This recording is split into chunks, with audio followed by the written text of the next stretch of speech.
High guys, welcome back to my channel. কে নিয়ে চলে এসেছি আরেকটি পৌরাণিক গল্প।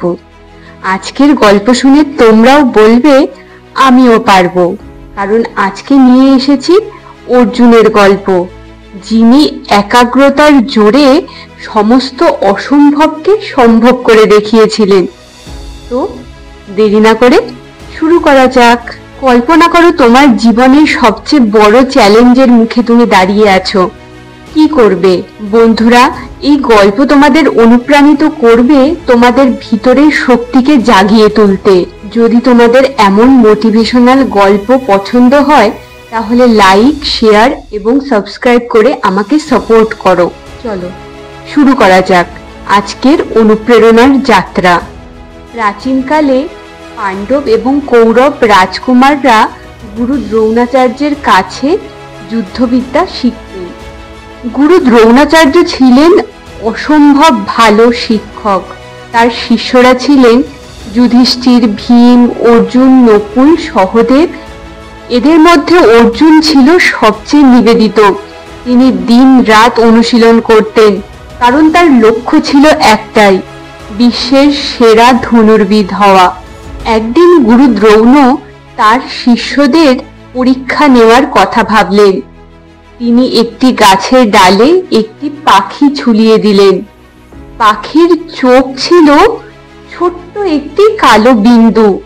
গুরু বললেন, তোমরা সবাই ধনুক নিয়ে দাঁড়াও, লক্ষ্য করো, কি দেখতে পাচ্ছ তোমরা? প্রথমে যুধিষ্ঠির এলেন। তিনি বললেন, গুরু, আমি গাছ, গাছের ডাল, পাতা, আকাশ, পাখি সব দেখতে পাচ্ছি। গুরু বললেন, না, তুমি এখনো প্রস্তুত নও। এরপর এলেন ভীম। ভীম বললেন, আমি পাখির পা, ডানা, গাছের ডাল, পাতা সব দেখতে পাচ্ছি। গুরু বললেন, না, তুমিও এখনো প্রস্তুত নয়। দুর্যোধনও একই রকম বললেন, পুরো দৃশ্য বর্ণনা করলেন।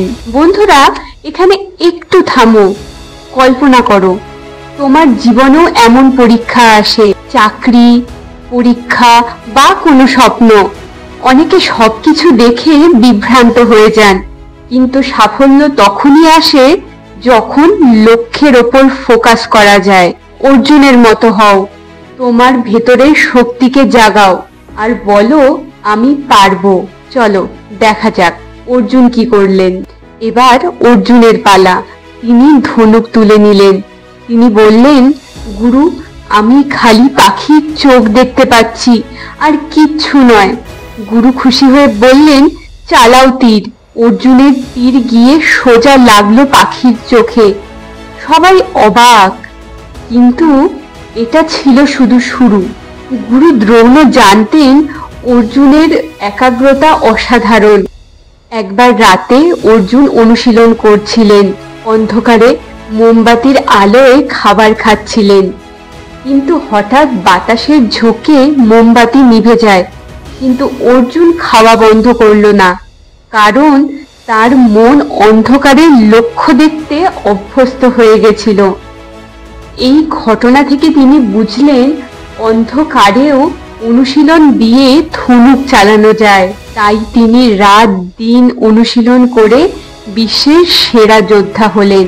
মহাভারতের যুদ্ধে অর্জুনের এই একাগ্রতাই পাণ্ডবদের সাফল্য এনে দিয়েছিল। বন্ধুরা, এই গল্প থেকে আমরা জানতে পারি জীবন একটি যুদ্ধক্ষেত্র। তোমার স্বপ্নকে লক্ষ্য বানাও আর সব কিছু ভুলে যাও। যদি অর্জুনের মতো একাগ্র হও তাহলে কোনো অন্ধকার তোমাদের থামাতে পারবে না। আজ থেকে শুরু করো, প্রতিদিন একটা ছোট্ট অনুশীলন, একটা ছোট্ট পদক্ষেপ। আমি অর্জুনের মতো শক্তিশালী, আর আমার চোখের সামনে শুধু আমার লক্ষ্য। এই একাগ্রতাই তোমাকে সফলতার শিখরে পৌঁছে দেবে।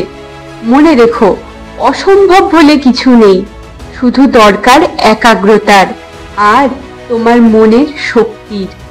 তো বন্ধুরা, এই গল্প থেকে আমরা শিখতে পাই যে একাগ্রতা এবং অধ্যবসায় সমস্ত অসম্ভবকে সম্ভব করে তুলতে পারে। জীবনে বাধা আসবেই, যদি তুমি তোমার লক্ষ্যের ওপর ফোকাস করো তাহলে জয় তোমারই। এই লেসনটিকে তোমার জীবনে প্রয়োগ করো আর দেখো কিভাবে চেঞ্জ হয়ে যায় তোমার জীবন। কেমন লাগলো আজকের গল্প কমেন্টে লিখে জানাও। আর হ্যাঁ, তোমাদের জীবনের লক্ষ্যটা কি সেটাও আমাকে কমেন্টে লিখে জানাও। আজকের এই ইন্সপিরেশনাল স্টোরি যদি ভালো লেগে থাকে তাহলে লাইক, শেয়ার এবং সাবস্ক্রাইব করো। তোমাদের সাপোর্টেই এই চ্যানেল অনেক অনেক বড় হয়ে উঠবে। আজকের মতো এটুকুই। পরের ভিডিওতে আবার দেখা হবে আরেকটি পাওয়ারফুল স্টোরি নিয়ে।